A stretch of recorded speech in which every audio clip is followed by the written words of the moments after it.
Hello and welcome to the I3 lecture series hosted by the Masters in Digital Photography here at the School of Visual Arts. I am Julie Graham.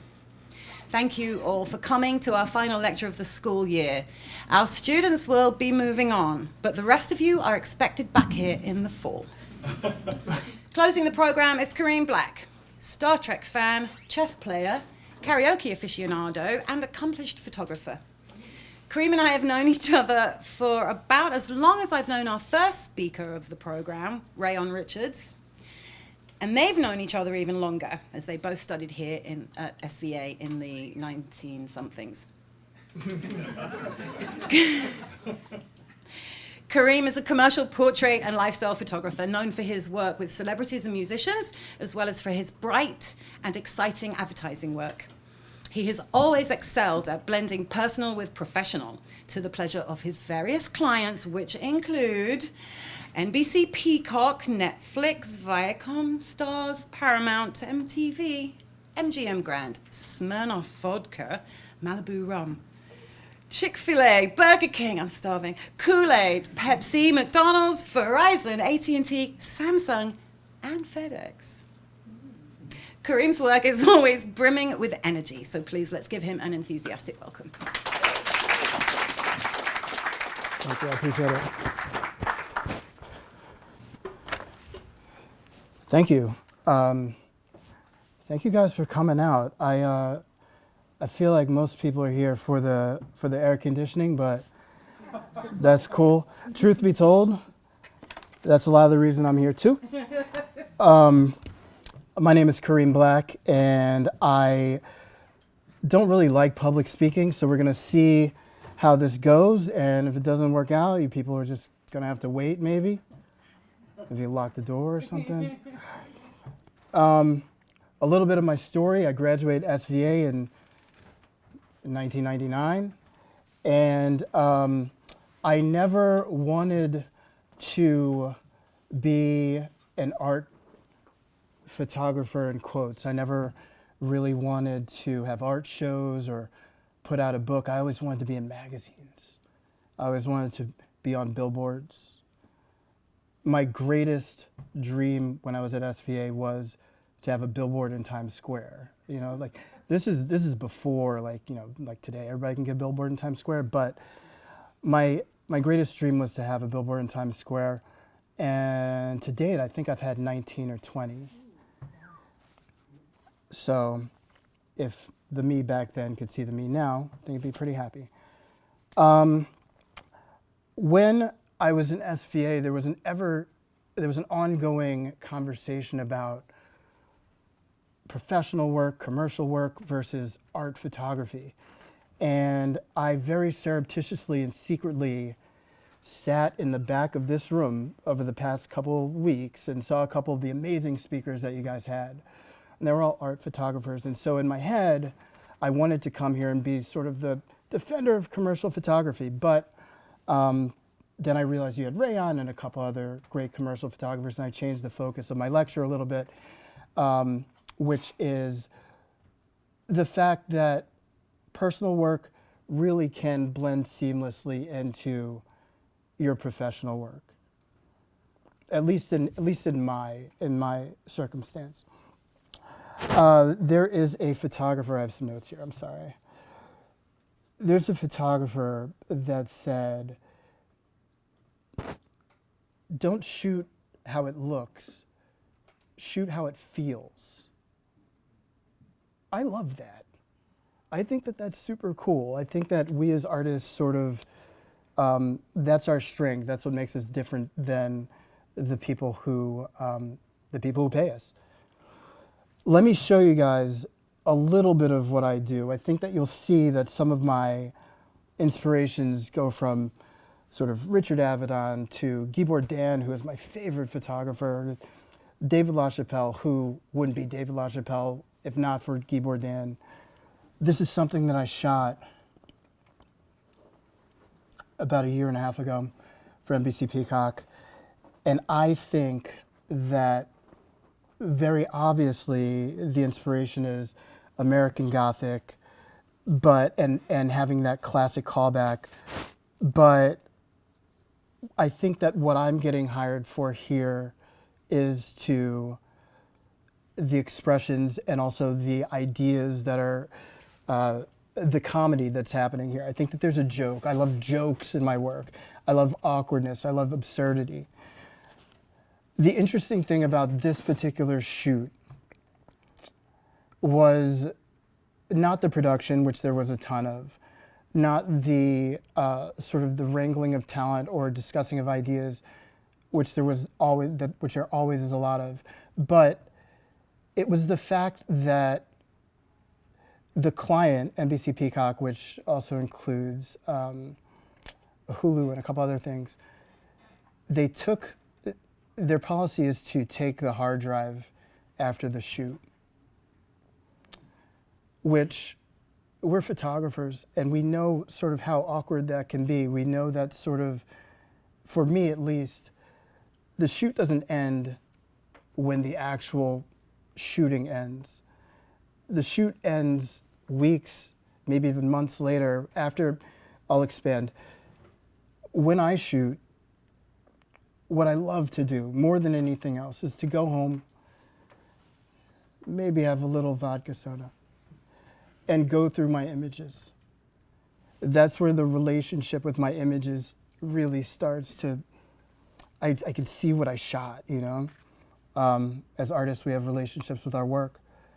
And it was interesting when these clients, only NBC Universal does this now, I'm sure that it'll become more prevalent, but when they take the hard drive, it's like cutting off your, I don't know, I mean, name something important. That's what it is. I don't have that, I could not have this relationship with my images. And then when I saw this 4-story billboard in Times Square, I all of a sudden could remember the shoot. But I couldn't fool around with these images. I couldn't, hey, what about this one? It was bizarre.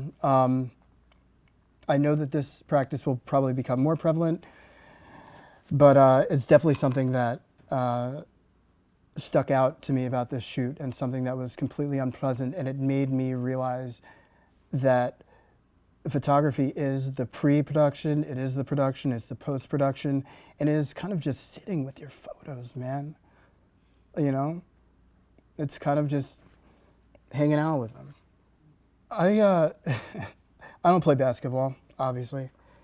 And I need to laugh that hard, but I got hired to shoot the Golden State Warriors, the entire team. I think it was the season before, not this season just ended, I think there was the one before that. And because I don't know anything about basketball and I don't watch basketball, I've never played basketball, when the Warriors came to me and they asked me to shoot this, my pitch was like, hey, I'm not a sports photographer, I'm a portrait photographer.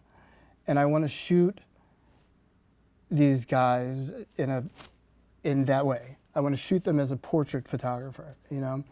I also love to capture these sort of imperfect moments. I feel like life's imperfect, so pictures that are imperfect are closer to real life. I have no interest in flattery. I have no interest in making people look good. My relationship with my photos is to sort of study them. It's the way that I see the world. It's the way that we all see the world. I have something called, actually, well, I've never been officially diagnosed with face blindness, but let's say I have face blindness. I do. I'm really bad with names. I'm really bad with faces. But if I photograph you, I will remember you forever because this is the way that I'm studying people. And this was the way that I approached this project, and I'm happy that they were sort of, that they were open to it. They also wanted me to do sort of these action shots, but to me it's sort of like my pitch was, I want to shoot these as studio, I want them to be lit, I want them to be in action, and I want them to be moments that, again, aren't necessarily these are moments that are happening. They're not necessarily these flattering moments. I want to see what these fantastic 7-foot tall, full of muscle athletes look like when they're doing what they do. Point of personal pride, it's like, you know, watching Steph Curry dribble in front of you and like do like what he does. That's one of the best things about what I do. It's like sort of, you know, these virtuosos in their field, and all of a sudden it's them and me. I love that. I mean, yeah, it's like they're performing for me. They're performing for the camera, but it's sort of like they're performing for me. And I love, it's a perk. I'm not gonna lie. This is the final product of the campaign, obviously for the Warriors and Chase Center, where they play is called the Chase Center. The theme was gold-blooded, which I thought was pretty, you know, it was kind of witty, double entendre, or like a 1.5 entendre. And you know, one of the things I want to talk to you guys about is sort of the distance between this and then this, because a difference between sort of what a commercial photographer does and what a photographer, you know, who's showing in museums or whatever, is that, you know, it is a team effort. There are art directors, there is a client that has a point of view and a goal that may not be my point of view or my goal, you know? It behooves the client, behooves. Yeah. I like that. That was off the top. Okay. It behooves the client to make the talent look a certain way, looking at the camera, looking great, looking tough. And I think that in commercial photography, these are some of the, I don't want to call them sacrifices, but I don't even want to call them compromises because that's a weird word. But you know, it is a team effort. And so I have my favorites sometimes. The client has their favorites sometimes, and money is exchanged to rectify the difference. This is, hold on, I have a funny line for this one. I just have to read it. Let's see. Oh, these are references of two of my favorite pieces of media. So obviously on the left is The Simpsons, like the Homer Simpson going back into the bushes, and the complex cover, which is, I mean, the complex cover is maybe a decade old, not even, but it's a reference to great movie, Do the Right Thing, with the red wall. Both of these were shot in studio. Both of these were set builds. I think that one of the things that I'm going to try and speak about today is the importance of relationships and knowing people who are great for the job.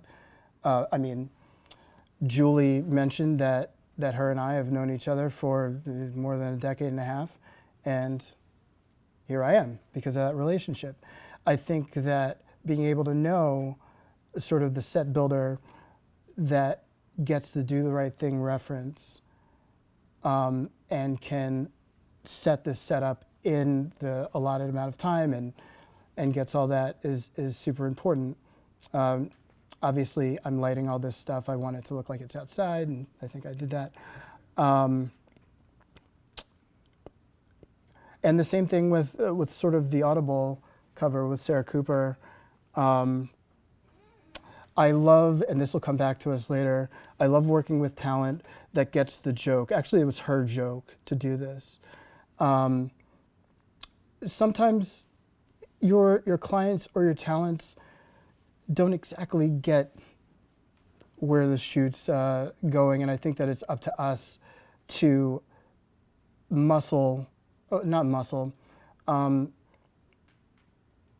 state your case, convince, cajole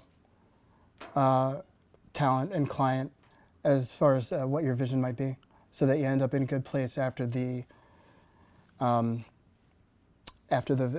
final product's put out. I get hired to shoot a bunch of good-looking people having a good time. And on the right, the Are You the One is something I shot for MTV. And it was just that. It was literally, obviously, a big cast of people. A lot of people ask me how these shots are orchestrated. From my point of view, I think it's 100 times easier to shoot a big group of people than to shoot a single person. Because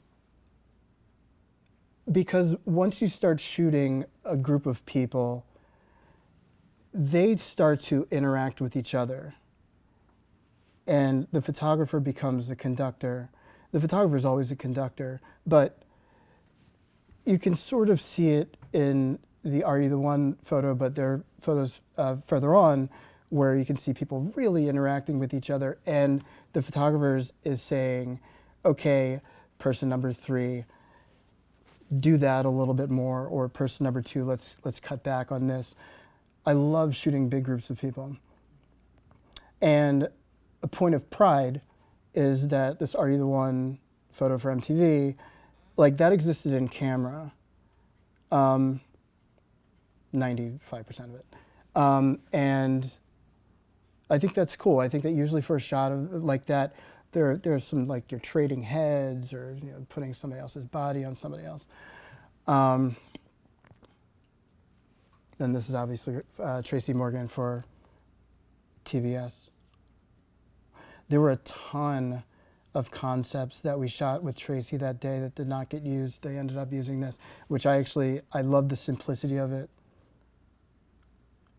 I don't think that everything needs to be a huge sort of smorgasbord party sort of thing. My relationship with MTV has been over a decade. Like I said, I get called to shoot a bunch of Jersey Shore stuff or whatever the newest Shore show is. I think that, again, it's like a bunch of good-looking people having a good time, but I also think that, especially with the Jersey Shore one, it really is about sort of genuine energy and interaction. And again, I mean, like, I don't think it's the most flattering thing on everybody, but it's not about that.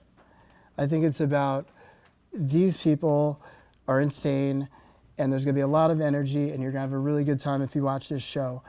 And I think that the pictures that I want to take, the pictures that I do take, have that, and my sets hopefully have that energy also.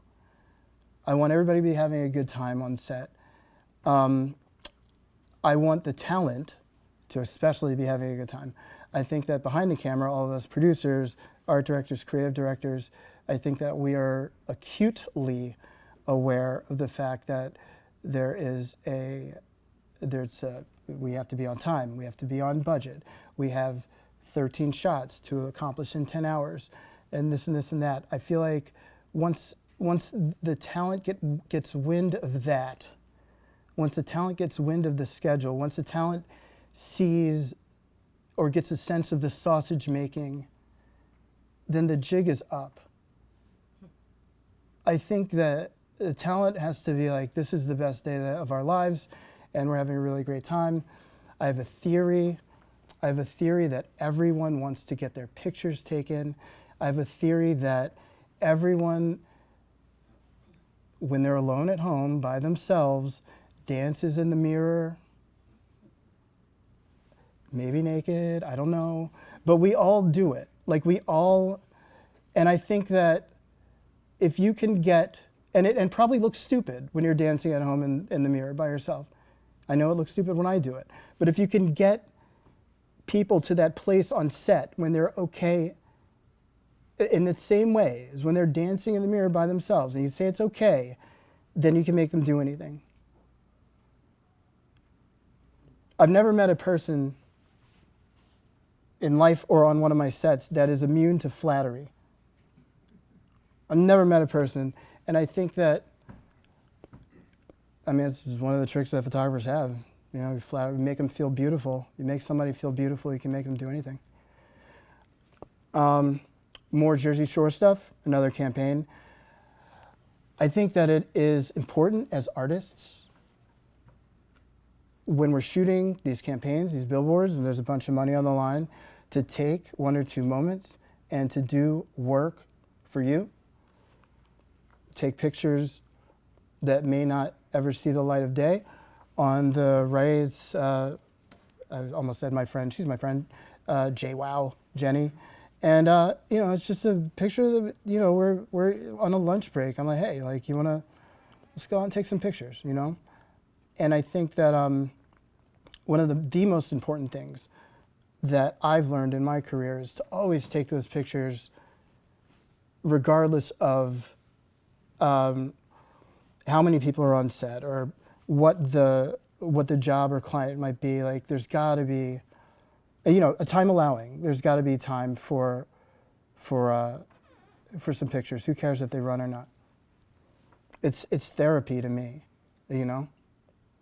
There's another shore show for MTV, and another example of sort of me doing something for myself. I have a weird fascination with sort of like bodybuilders, and I mean, obviously, I'm not a basketball player. I'm not a bodybuilder either. I don't know if you guys can tell, but I think that we live in this time where people are making themselves look in ways that humans have never looked before, and I think that that's fascinating.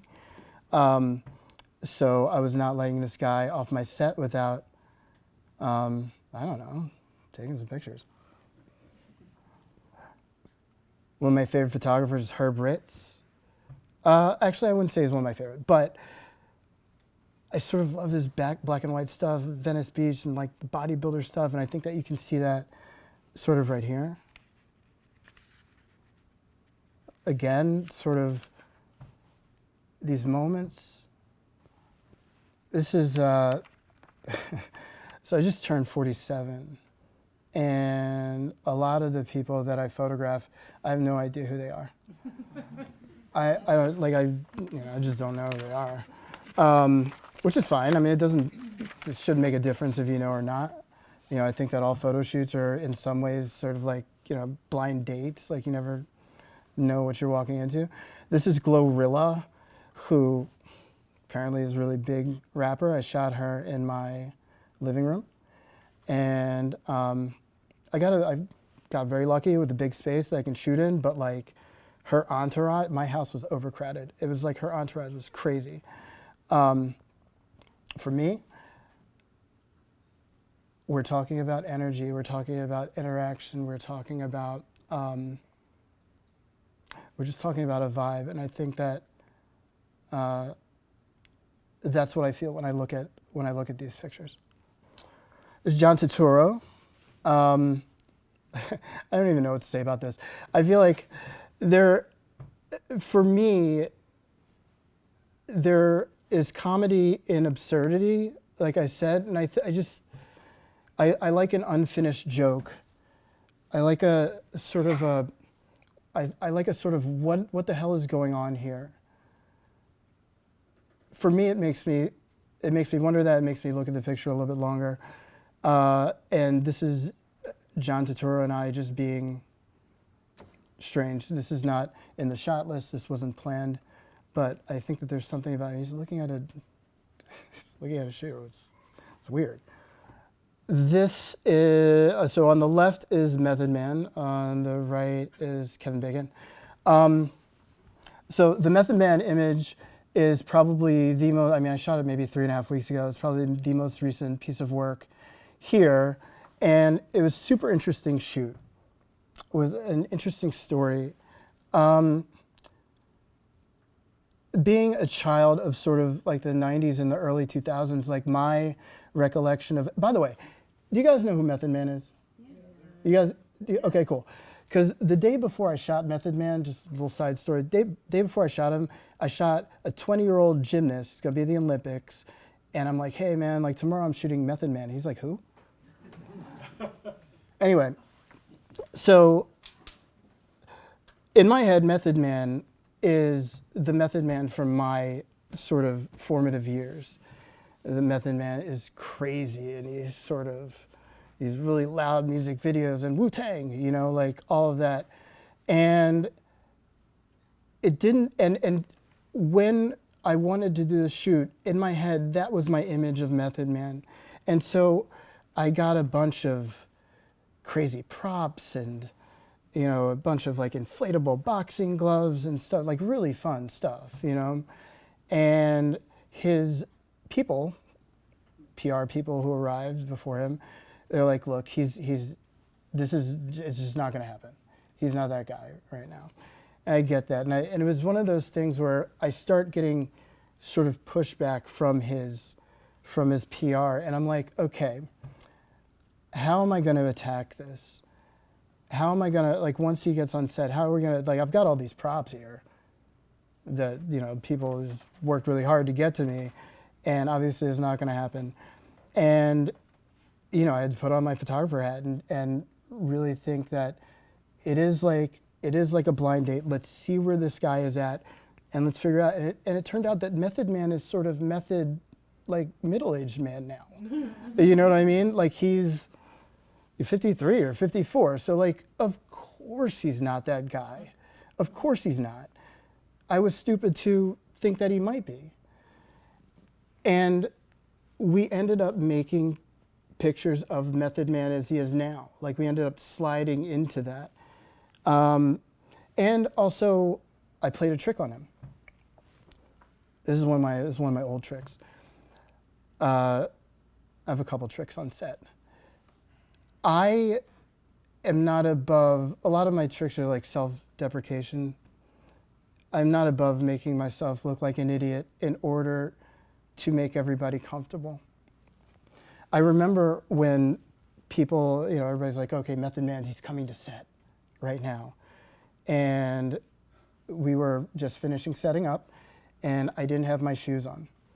And I was wearing mismatched socks.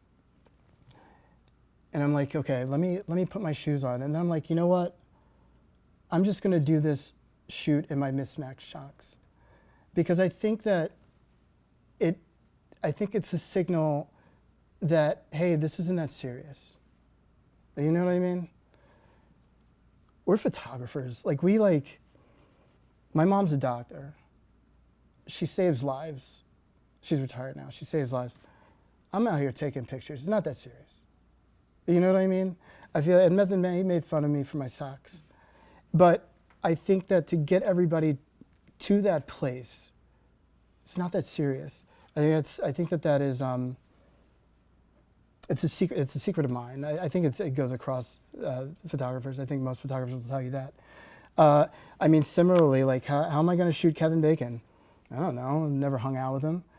But if I were Kevin Bacon, what would I listen to? And so we kind of just played the Beach Boys all day, and it worked.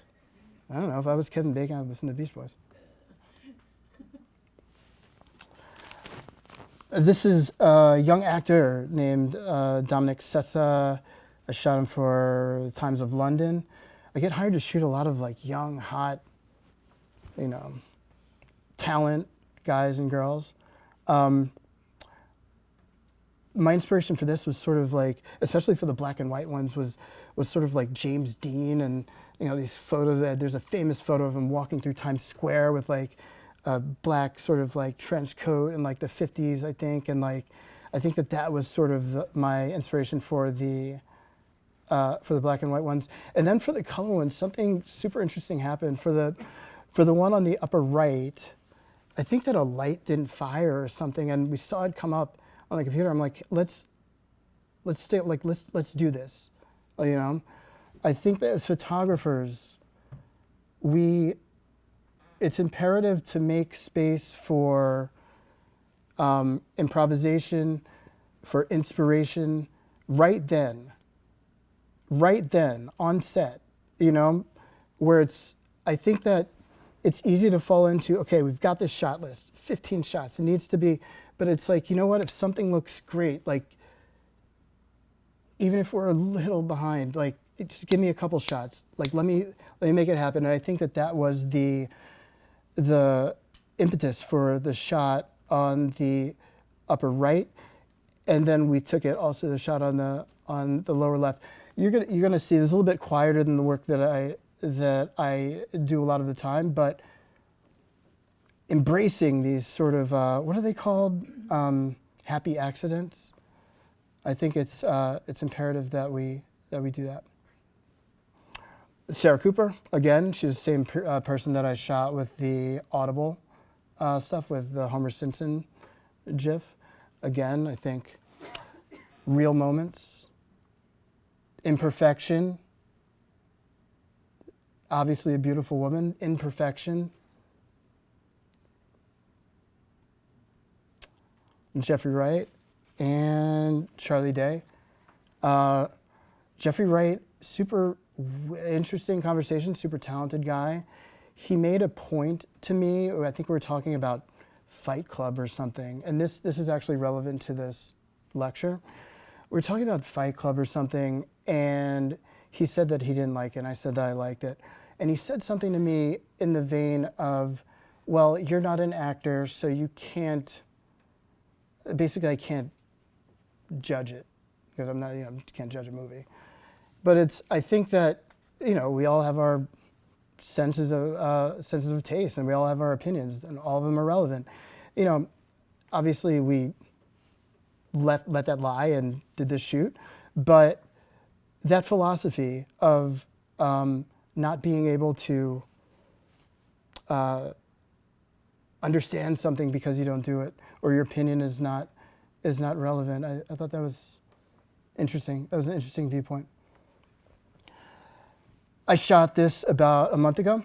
I got hired at the very, very, very, very last minute to shoot the Met Gala after party, the Ray-Ban after party. And crazy story, I get a call at maybe 5:45, PhotoCare, where I rent, shout out to PhotoCare, closes at 6.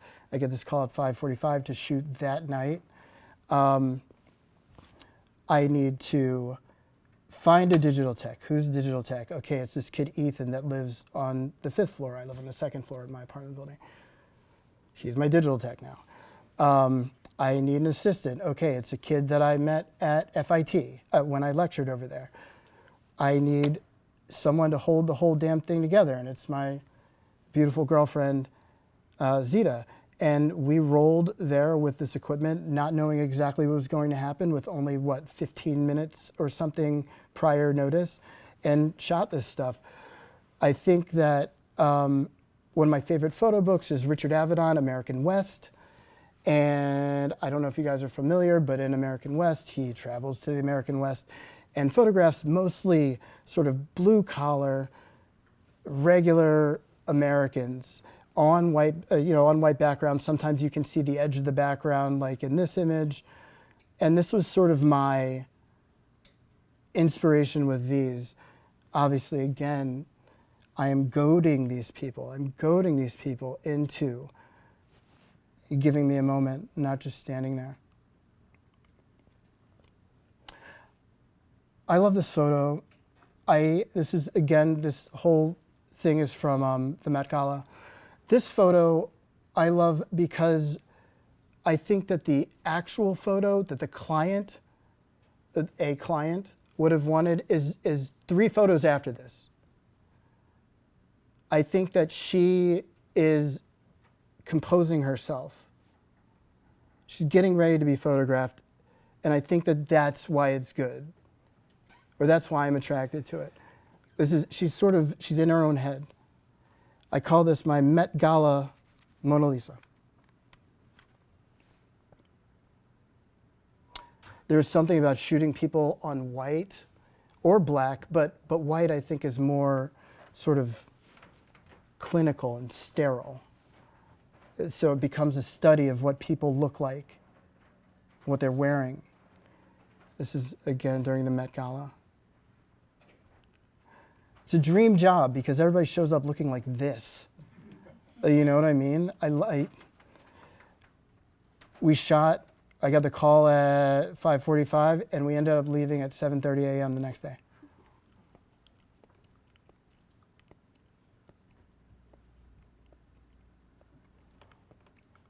A lot of these people are like actual people. Like I'm just too old to know. Like a lot of these people, they have like millions of followers, but I don't know.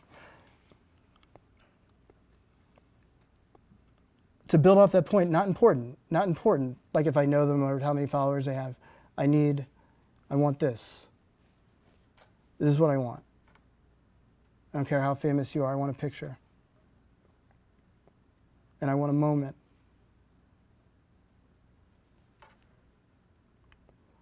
Met Gala Ray-Ban by Kareem Black. This was actually a presentation that I put together for clients. This is something that I shot. If we were talking about Richard Avedon, American West, this is very American West inspired. This is something that I shot, believe it or not, for Chick-Fil-A. I know, right? And what they wanted to do was to give thanks and give recognition to the delivery people that worked for them. I am old enough to remember when these delivery people were essential workers, remember that? And I thought it was really cool that Chick-fil-A wanted to give them sort of recognition and attention in this way. And this presentation is something that was submitted to a bunch of, we won a bunch of Clios, we won a bunch of canned lions for this, we won a bunch of pencils for this campaign, and I thought that on top of that, I really think that we were doing a good thing, you know? They got interviewed for this, which I thought was very, very cool.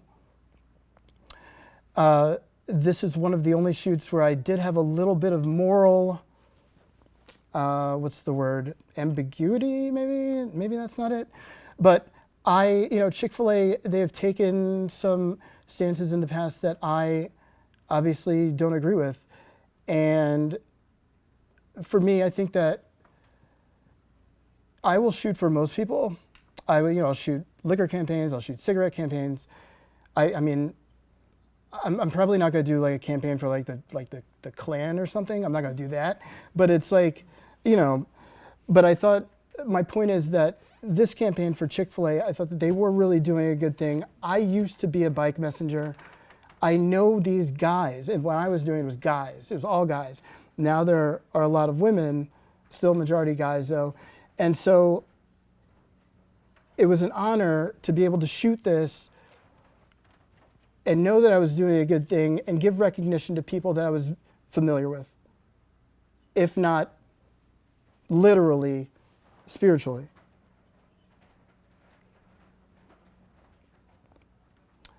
Time flies. I went through a phase where I was going out a lot and drinking a lot and partying a lot. And I was taking pictures of my adventures, mostly on the Lower East Side, in bars and in bathrooms. And so I was taking a bunch of pictures of this stuff. My agent at the time, Bernstein and Drewley, said, hey, why don't you put these pictures into a book and show them? And we ended up calling this series Feels Good, Let's Go. I also ended up doing a street campaign. It's something we could talk about that in another lecture, but I did a bunch of street campaigns where it's me putting stickers of my brand all over other people's stuff. But this is what Feels Good, Let's Go is and was. In Feels Good, Let's Go, I had a fetish to sort of cut people's eyes off, because I think that denying the viewer that bit of information is sort of, it's a tease. You know what's going on, but like that last little bit of information, it's like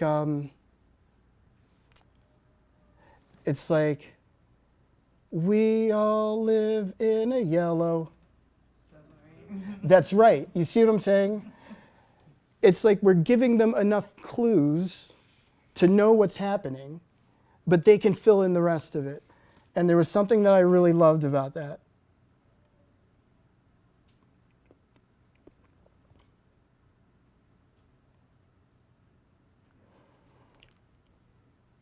This is me documenting the life that I was living. By the way, those plastic stars, like, don't try to swallow them. Like this guy right here, I don't know who he is, but I know I want to be at that party. You know what I mean? Don't take pictures of what it looks like, take pictures of what it feels like. My bodybuilder fetish, I don't know. Now these are Feels Good, Let's Go style, but this is a campaign that I shot for SLS Hotel. It's the exact same thing. It's the exact same thing.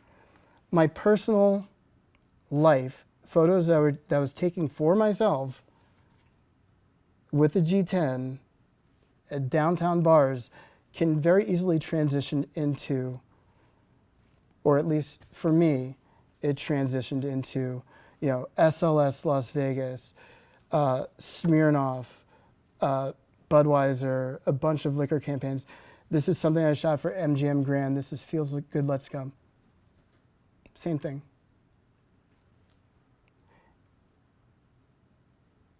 It's imperfect. The eyes are cut off. There's a mess. This is something I did for myself, this little smiley face. Thought that was cool. Didn't end up getting used, but I love that. I love orchestrating scenes like this. Hey, person number one, this is your character. Person number two, you are now, you know, angry at him for whatever, and then everyone starts to fall into the flow of the scene.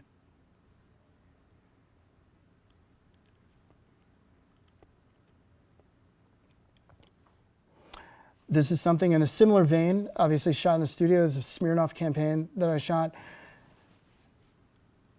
Who let me do this? Like, this is crazy. Like, why would Smirnoff want to do it? Like, I love the fact that they did this.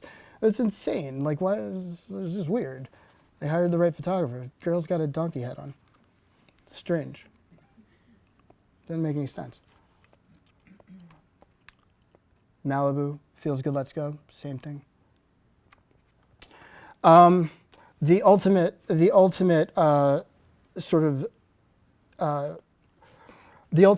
expression of Feels Good, Let's Go is a campaign that I got a few years ago for Viacom. It was the biggest job that I've ever been up for. It's the biggest job I ever shot. Spoilers, I ended up getting it. This is a treatment for that job. And basically a treatment is a photographer's statement of intent. It is what an artist an artist that does art shows would call an artist statement. It is saying, this is what I intend to do, and this is how I'm going to do it on time and on budget. Here's my plan of attack. Based on, the treatment comes after a call. You know, the client says, this is what we want to do. This is sort of, you know, our budget. This is sort of the message that we're trying to send. This is the actual treatment that I sent to Viacom. And Viacom is, it's Paramount now, but at the time it was MTV, VH1, BET, Cartoon Network, the Country Music Channel, and a bunch of other things. And the idea for this campaign was there's a house party, and in every individual room there is one talent from each brand. There's an MTV talent, there's a Cartoon Network talent, and they're all part of this party. And this is me spelling this out. A lot of time treatments are to make the client who, rewind, I always had difficulty talking about my work because because people want to know how we do what we do. And like the truth is, I don't know. I don't know. Like I have no philosophy. I have a camera, right? When I see something I like, I take a picture of it. And I think that that's most photographers' instincts. It's like, why are you asking me? You saw my portfolio, you saw my site, you know I can do this job. I think the more money that's on the line, like a lot of people want to say, okay, well, but how? How is this going to happen? And a lot of times it's me saying, I understand, here's my plan of attack. this is what's important. Still photographer, I was coordinate with the first AD and DP.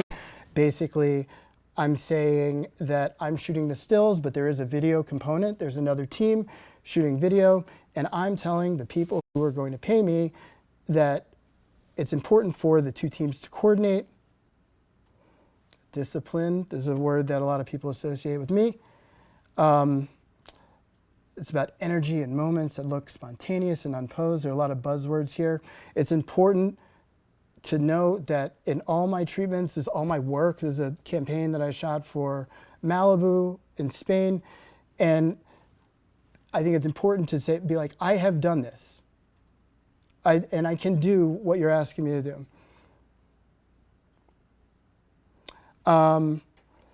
Especially with things like Feels Good, Let's Go, where we're talking about where the images are, imperfect and it looks messy. It's important to explain to the client that, this is what the party is. But I think it's super important to explain to the client, this is what the party is not. You know what I mean? Like, it's not, like, people are not going to be, and I encountered this a lot in liquor campaigns where the people can't look drunk in a liquor campaign.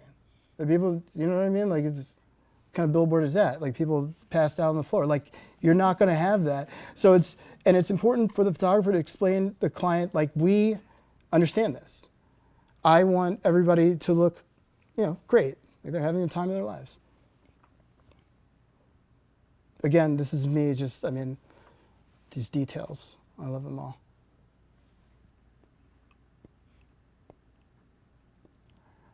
Oh, wait, hold on, wait, what? Oh, that's crazy. You know what? So I wouldn't do this today, but it's really a great house party. Has a bunch of shit going on. I wouldn't have said shit today. Huh. I wouldn't have done that today. And I don't think I would do this today, really, but I think that what we're trying to do with this treatment, which I got the job from, was, hey, this is my sort of aura. Like, I am energetic.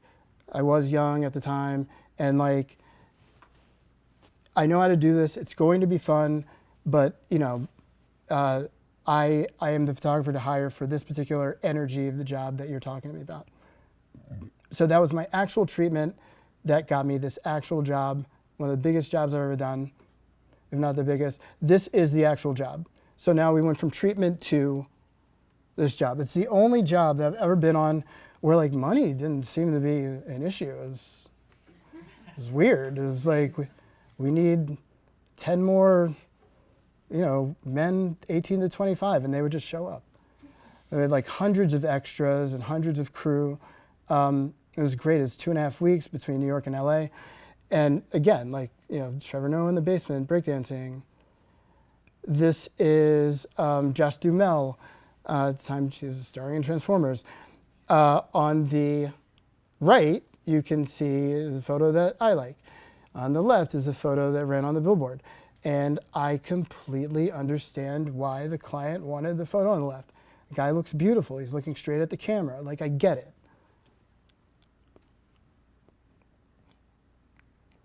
This is a real shot. For all the talent, we had like a crowd surfing shot. He was the only one that actually did it. I don't know if you saw in my treatment, but like in the treatment it explains like if the talent didn't want to do it, then we can do some like computer magic. But this one is real.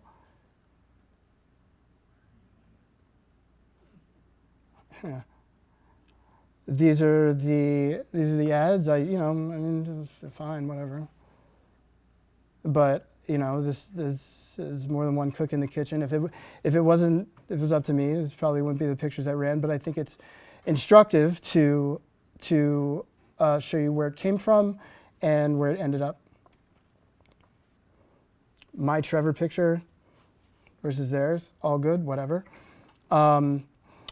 This one at the end for Drag Race, I really like, but I like this picture a lot better. This is when the talent, the drag queen named Alaska, was not in it, and these are just all the extras. And to me, like, it looked like a Caravaggio or something, you know?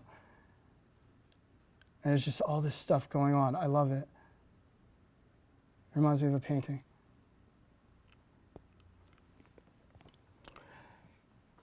This is horrible. This is horrible. And yeah, I don't like babies.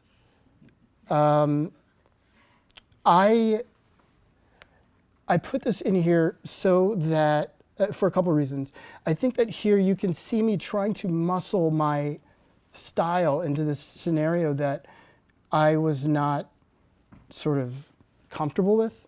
I think that for what I do and for what most of us probably do, if we work with people, is important for communication to sort of go both ways and for the subject to be in on any joke that you're telling. And I think that, my communication with kids isn't great. The client loved it, but I think that for it to be a teachable moment, I learned sort of the importance of, especially what I learned is I don't want to work with kids anymore, but I also want to do, I demand or I request in-person casting, if not that, video casting, to sort of you get a sense of how people move and how they react to stimulus or instruction. I also, the stage moms that were behind me, it was a whole thing. I hated this. I think that failure is essential. When I was younger, you don't want to be hanging out with me after I did a shoot, like after the cameras, like after we finished the shoot and after the adrenaline wears off. I was super hard on them. I was borderline abusive to myself about sort of, I should have said this, or I should have used this lighting, and I should have, I don't do that anymore really, but I do think that introspection, reflection, just thinking about how shoots have gone, what could be, I think in a gentle way that's not abusive, I think that is super important for all of us.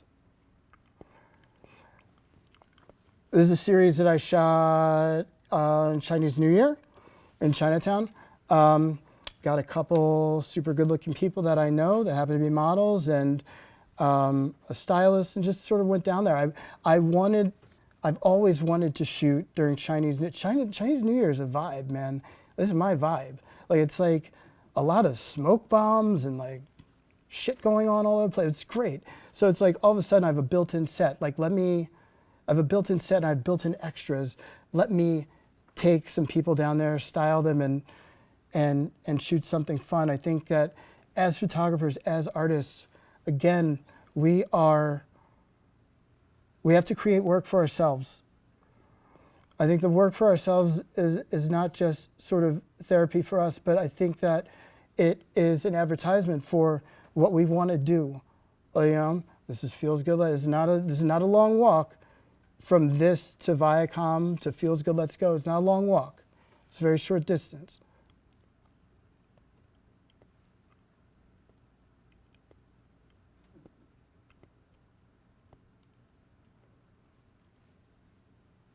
I love that. These colors and snake pants. And to me, the detail shots, I feel like when you do an environmental portrait and you shoot somebody in their own space says something about them, right? And I think that in the same way the details add to, I think that this adds to that. I think this adds to that. This is what was going on that day. I think it's that vibe. I love those details. I've been a big fan of wrestling all my life. Wrestling at its best, as you know, as I'm sure all you guys know, wrestling at its best is Shakespearean. It is, at its worst, whatever. Like, it's fun, it's stupid, it's smart, it's dramatic. I started to shoot this wrestling, this indie wrestling league in Brooklyn. And the great thing about this, wrestling as performance, it's great. I mean, they come in, they wear this stuff, and I'm sort of a fly on the wall. I bring my white background so I can do my portraits, but then a lot of it is reportage. The energy is absolutely amazing. The characters are absolutely amazing. And the reason, I'll show you the reason I'm showing this. I mean, I'm showing it because it's my lecture, but I want to show you this as personal work, but also it's ridiculous. It's wrestling. It's beautiful. Details. This is another piece of a presentation that I put together for clients. Whenever I shoot anything that I'm really proud of, I definitely put it together in PDF and send it off. Hey, this is something that I just did. There's so many photographers in New York City, I think that, and so many great, great photographers that I think that we need to just let people know what we're up to.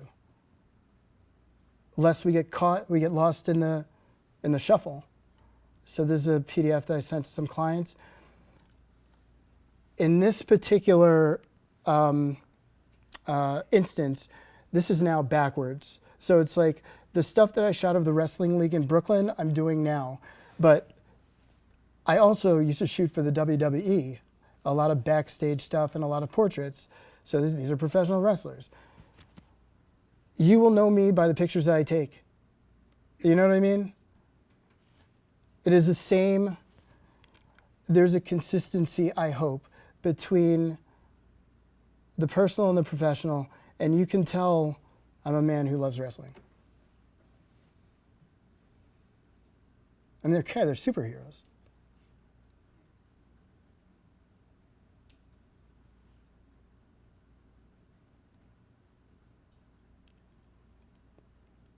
I mean, again, in a shot like this, I am not I'm not choreographing this. But I choreographed that. Like I saw her walking down the hall at the stadium, and I'm like, can you just please walk toward me one more time? Kind of, it's ridiculous.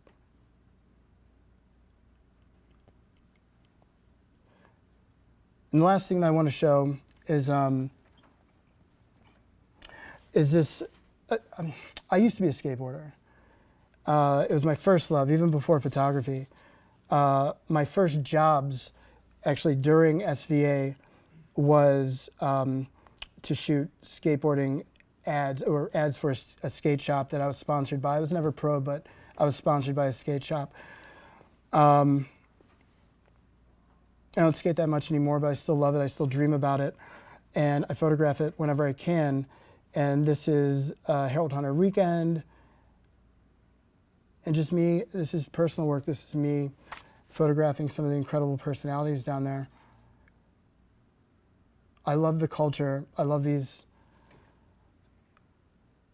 characters. I am still these kids, like drinking out of the same water bottle outside of Wawa in Philadelphia, you know, like very unhygienic, but like, you know, like this is very, very close to my heart. Again, American West, this is a through line. You know, I put up this white background, and my assistant's like, you know, should we make the tape neater? It's like, no, man, absolutely not. There's something about this. I like I said, I love photographing people on white because it really it becomes a portrait study, but I think it also, I like having the white background, but then you can see further, like there's something else going on outside the white background, just like with the Met Gala stuff. I like that little bit of reality or bit of environment to come in a lot of ways.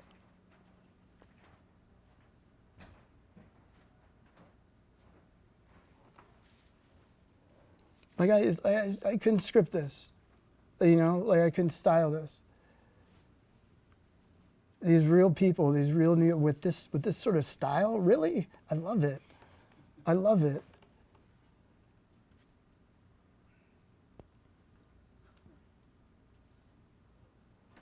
as photographers, in some ways, we are all sort of,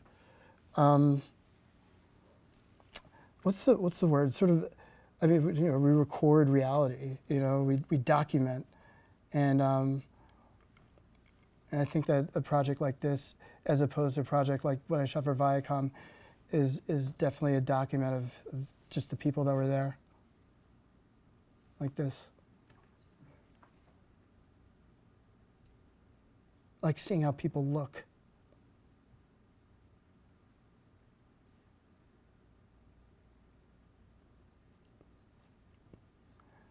So again, this is a presentation that I did for clients. Hey, this is what I'm up to. I hope you like the pictures. That's it. And so that's why this end tag is on there. I think that that's the last thing that I have to show. This is my, oh, you can clap.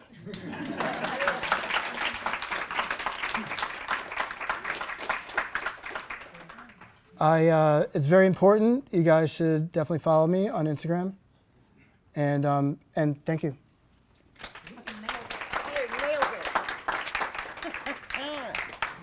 Thank you, Kareem. Of course. Hi. Hi. First of all, awesome photos. Thank you. So inspiring. I noticed one of the slides earlier, it said like after you went to college, you went right into shooting for a bunch of really big names, big brands. Did you, I guess, network while you studied? Did you pitch? Like, how did you jump right into becoming such a successful photographer?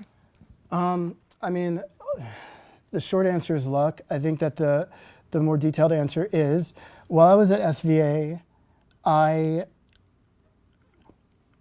okay, so here's how we can do this. Just like I've known Julie for years, and I am now here because I know Julie, I think that these relationships that can last for years or decades are super, super important. When I started, like I said, the first shoot that I did was for a skate shop that I was sponsored by as a skateboarder, right? The person who I shot for those ads was the owner of the skate shop's girlfriend. The owner of the skate shop's girlfriend knew someone who ran a magazine called Warp Japan. It was like a DJ magazine out of Japan. They would call me every once in a while. I'm a junior in SVA, and they would want me to go out and shoot DJs and stuff for them. And every once in a while, I would get a check from them. I've never even seen my stuff published in Warp Japan, but it was published in Japan while I was in SVA. The relationships are super, super important. Everybody always knows someone. If someone is not into your work, it's always super important to ask them, hey, do you know someone who might be into my work? Kind of thing. Once I was shooting DJs, I met people out there that worked for magazines. I started to work for magazines. Started to shoot musicians for magazines. If you're shooting musicians, then you meet the musician's PR. All of a sudden you're shooting CD cover. There was a thing called CDs back in the day, and it's like music. And shoot CD covers. From that comes sort of advertorials and advertising. And so it was sort of that. It was a lot of, I think that people do deals with people. And I think that networking is real. I think that meeting people is super important. And I think that not being a dick is super important. The industry is big, but it's really not. It's really small. Do what you say you're going to do, and don't be a dick. And I think that you'll be good. I hope that answers. Anyone else? Questions, comments? Yes. Hi. So Hi. speaking of relationships, I've known you a while. So it's Megan. Hey. Hey. So it's kind of cool to like see the evolution of all this, and like I assisted you Oh back my in the God. day, and now we're Okay, friends. cool. Lights in my face. Hey. Hey. So it's like exciting to be here and like kind of see this as like someone who has worked with you, and now who's someone that I consider like a peer and a friend. It's interesting. I have a question about like when you first showed that Amazon billboard. I'm wondering, because you said like you saw it and it was like very different than what you maybe expect, because like they're taking it, right, and they're doing what they do with it. Are you able to oversee any of the process? Are you shooting any of those assets? Like, how do those jobs come together in the post part of it? Because like I've shot some things and then it's like, whoa, I wish I wrote down questions for everything because I have so many questions for you about so much of this. Like there's so much information that you just shared with all of us. I have like the Chick-Fil-A stuff. Like was that shot during COVID and were you shooting in a studio for that? We're in the studio. And I don't think it was during COVID. It was like thanking the essential workers. This is 24, that was probably 22. Okay, so it's like after. But you're talking about this. Yeah. Because like the money and everything, like are you shooting all those assets? Are you shooting like the location as well and then they're comping it all together? Right. Or are you actually on location shooting? That's such a good question. That's such a good question. So in this particular situation, not to get too much in the weeds, but the overall concept was American Gothic. And then it's sort of the negotiations go and they go, and it's like, look, we're going to have to do this in the studio, but we've got these existing assets that another photographer did. I did photograph the money, for what it's worth, but another photographer did the background and the trailer on its side, and I think that is not, for me, it's not an ideal situation. But when I don't mind it when the details are that, what's the word? I don't want to say like unimportant, but totally cool. I think it's important from a technical angle for us to ask like, hey, if my photos are going to be comped into this thing, I'd like to know what lens this other photographer was using. It's not that important here, but if something's going to get comped, you sort of want to know what lens they used, and you want to see sort of the options where your images are going to be comped into. The lens is so like the distortion matches up. This doesn't really make sense here, but that's sort of how that one worked. That it doesn't happen a lot in that way, but yeah, with this there were existing assets of the background, and my job was to run through a bunch of expressions, and there were a bunch of other options for key art for this, which we did shoot, which ended up not being used. Hope that answers. So the background was shot first. Background and was shot first. You had those to kind of comp into. The background was shot first. Yeah, I feel like it's super important. Like, okay, cool. Like, if we're going to do this as a comp, it's going to make everyone's lives easier at the end of the day if I know what I'm going to be comping into.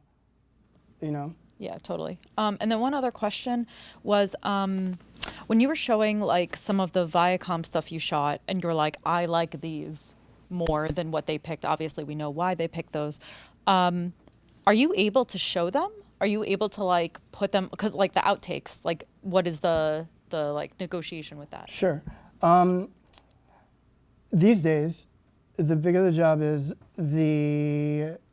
so for this, the client walked with a drive. Like I didn't even walk with anything. Client has a shoot.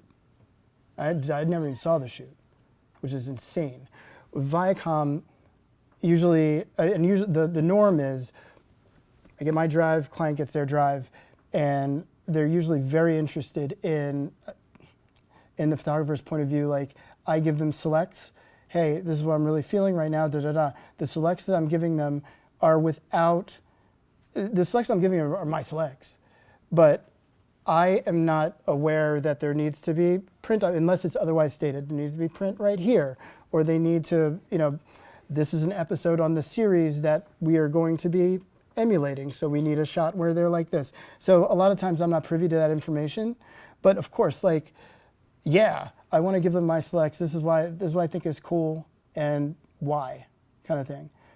But like I said, there are a couple different. What's important to me is not necessarily important to them. It's just the way it goes. That's why they pay us money. So they let you, but you can use those outtakes. Yeah. Yeah, I mean, unless I can't sell them. But like unless otherwise sort of stated, yeah, I mean, I can use them for my promotion, but I mean, that's my agent's sort of negotiating that sort of usage, you know? Thank you. Hi. Hey. You mentioned earlier about talking about how important like not only just the shoot is, but the pre-production and the post-production. I know we just talked a lot about the post, but I was actually really interested on like you've had such a long successful career, like what you feel like is the most valuable part of your pre-production preparing for a shoot, especially because you're dealing with like these bigger budgets and like these very tight clients that want their thing, and how you really try to push more unconventional shots and more in the moment candid, like how you work in your pre-production to create such successful shoots. I mean, pre-production is a couple things. Thank you for the question. I mean, I think that everything starts with, you know, my agent saying, hey, there's this job, it's from this client, and it's kind of this, right? The full vision of what that job is happens on sort of a call, like an initial call. This is what we're trying to accomplish. Okay, cool, I get it. Well, how many talent? I'm asking what they want to do. I think that a good sort of political thing to do is definitely ask questions on these calls. A good actual thing to do is to ask questions on these calls so that you get a vision of what they are trying to accomplish. Then I come back with my treatment. This is how I'm going to do it. Usually, it's not just me. It's usually like a triple bid. It's me and two other photographers, and it's like, it's annoying, but like, and the treatment, from the plan of attack, I think that the client picks what photographer is going to get the job. That's a lot of the sort of pre-pro, but then there's also like actually doing it. Where are we renting from? Who do we know in these cities? How can we make this easier, cost effective? That sort of thing. Again, relationships. Know great producers. Producers, you're talking about production, which I'm not that great at. It's not our jobs as photographers, but know a great producer. They're the ones who make the world go round. You know, like they know everyone, every city, where you can get equipment and streets that we can shoot without permits and all that stuff. Thank you. Thank you. Hi, I'm going to leave this wide open, but I think you can tackle it from anywhere. What is your current relationship or thoughts on AI? Wow, a beautiful member of the audience. 5 minutes. Oh, all right. By the way, I wasn't being creepy. That's my girlfriend, so I can like. AI. I think that the short answer is it remains to be seen what this AI thing is. I think it remains to be seen. I think that AI right now is sort of like a catchphrase. I think it's sort of where, like artificial intelligence, like where does intelligence begin and sort of computation end? I think that I have not seen anything from AI that isn't just sort of very fast computation with access to basically the sum of human knowledge, like the internet. I think it's very sort of, I don't see AI thinking. I don't see morality there. I see it scooping up the internet and regurgitating stuff. And it's very impressive. It's very impressive. My relationship with it, you know, I'm a chess player, so as you all know, Garry Kasparov is probably the greatest chess player that ever lived. And in 1997, he was defeated by Deep Blue, the IBM computer. And since then, there's been no human that could ever defeat a computer in chess, ever. Like, even today, there are grandmasters that would get defeated by, you know, a treadmill, like a chess playing treadmill, whatever. But chess players, what we did was we used those programs to make our chess more perfect. Like we used the computer programs to judge our games and show us our mistakes. And I think that that's what I think AI is a tool. And I think that learning how to use that tool is super important. Is it intelligent? And maybe one day, well, I mean, Terminator, that's Terminator 2, like when it becomes like intelligent, but like, right now I think it's a tool. It can sift up the internet. It can make some interesting sort of, remixes. And I think it's useful if you know how to use it, but it's a buzzword that a lot of people are throwing around at this point. That's my opinion. One or two more. Yeah. Okay. Hang on. Jenny, and then you, and then you. Hi, thank you Hi, so much thank you. for sharing your work and your experiences. I have a kind of going along question with this specific image. So whenever you're working with clients, so it doesn't really happen often for the creative director or the producers to kind of take the SD card or the hard drive after the photo shoot. So, or like, is it often or is it not? Are you asking me? Yes. I mean, this, like, so there's, and there's NBC Universal or NBC Peacock, and then there are a couple things under that, like Hulu but when I have shot for them, the 3 times I have, those have been the only times where they take the shoot. And I don't have anything. But usually they have a drive and they have the shoot and I have a copy of the shoot. Basically, and I'm pretty cool with that, more or less. Yeah.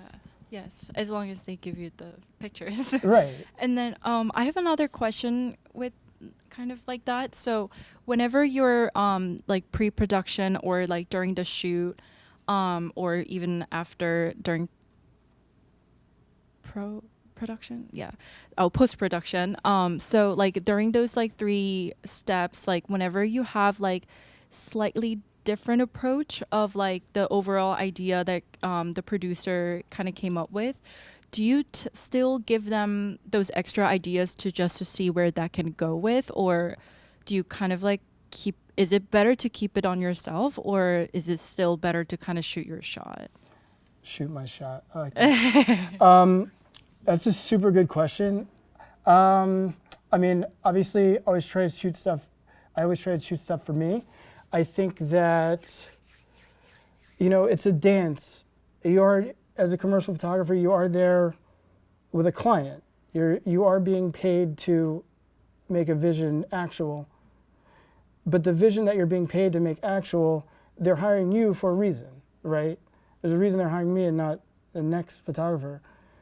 So it's not like you get on set and you're an automaton that pushes a button. So I think that we always, hopefully, have a say in what's happening, but what's happening on set is really something that has been discussed for a couple weeks. Like, we're not getting on set and like just let's see what happens. Like, so it's definitely good to be like, hey, we discussed this. We're gonna hit these points. These are the really important things to do. Hey, but I do think that it's super important. Like, inspiration is real. You know what I mean? I think that if I feel strongly that it's like, hey, I've got this idea, like, let's do this. And we do have the time, like, I don't want to put us over budget, but I think that we're also being hired because we're artists, we're weird people, right? So it's like, embracing that inspiration. I don't think it's something that people should shy away from.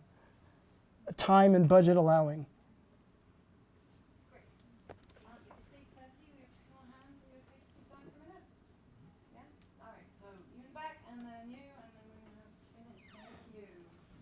All right, Kareem, I want to thank you for inviting me down. Thank you for coming.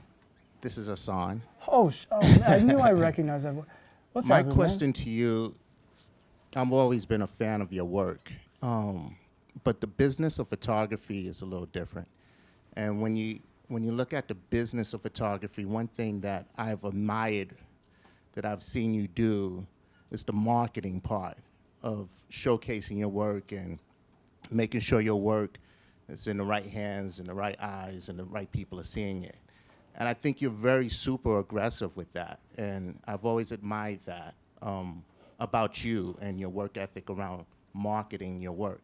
You talked about it briefly. You showcased a couple of photo essays. But I think it's important for everyone here who's pursuing a career in photography to hear that point of view in a little bit more detail. Like when you go about, how do you go about marketing your work and getting it to the right hands so you can get those jobs? Thanks for the question, man. I feel like I genuinely believe relationships are super important. Relationships with people that hire photographers, relationships with other photographers, relationships with stylists, all the people who help us do what we do, help us. All the people who, I don't like that. That puts us at the top. But do you know what I mean? The members of our teams.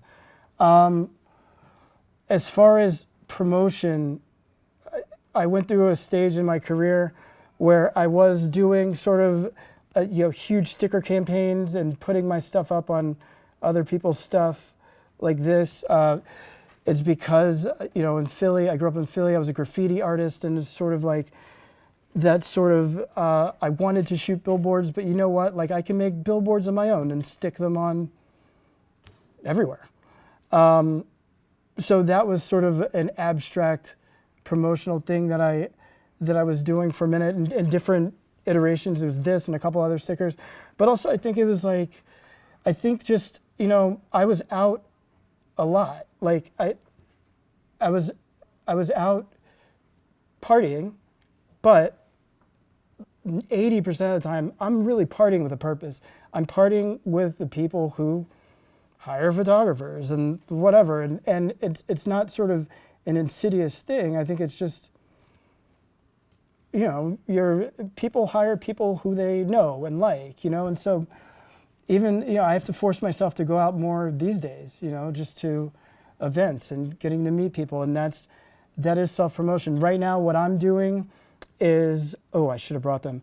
I have these like newsprint promos, it's like a newspaper kind of style thing, and the reason I'm doing it is because like no one else is. Like it's such an antiquated sort of analog way of showing your work, and I like that.